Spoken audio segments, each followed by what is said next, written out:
Op die 18e verjaardag voor het eerst Limburgs kampioen waren in de dressuursport. Dat overkwam Maureen Moren uit Remun.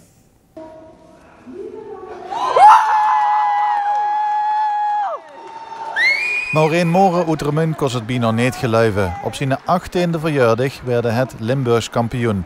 En dat in de dressuurklasse Z1. En door de winst plaatst het zich automatisch voor het Nederlands kampioenschap dat op 16 maart in Ermelo plaatsvindt. We treffen Maureen vlak voor haar verjaardagsfeestje, waarbij natuurlijk ook het kampioenschap wordt gevierd. Kerstverse Limburgs kampioen, voor het eerst? Ja, voor het eerst. Na 3 keer scheepsrecht, ja, eindelijk. Ja, ja, echt superleuk. Ja, vooral op de verjaardag, ja. Ook trainster Stefanie Beek-Peters is natuurlijk apetrots op zijn pupil. Het is super sterk gereden, echt heel knap. Ook van tevoren er heel veel gewerkt. Ja, iedere dag goed getraind en ik ben niet de meest vriendelijke trainster, denk ik. Ik ben wel van het bikkelen. Ja. En omdat ik zelf natuurlijk weet wat er voor nodig is. En ja. Dat heeft het heel goed gedaan. Ja, super. Hoe lang reed ze paard? Ik denk vanaf mijn 4e begon ik en vanaf mijn 10e denk ik echt ja, vol wedstrijden. Ja. En dressuur heeft toch wel altijd aangesproken?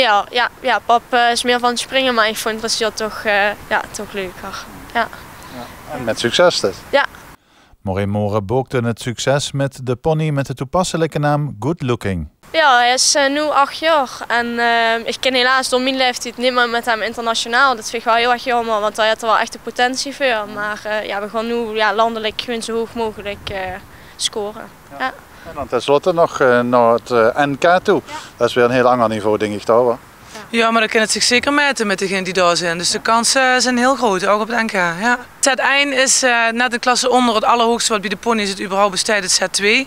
En eigenlijk is er heel weinig verschil, dus we gaan nog naar de NK gaan voor de overstap maken naar het Z2. Maar de kwaliteit van pony en ruiter, daar zal in het Z2 zal iedereen ook bang moeten zijn voor Maureen Moren. En de Nederlandse kampioenschappen dressuur vinden dit jaar op 16 maart plaats in Ermelo.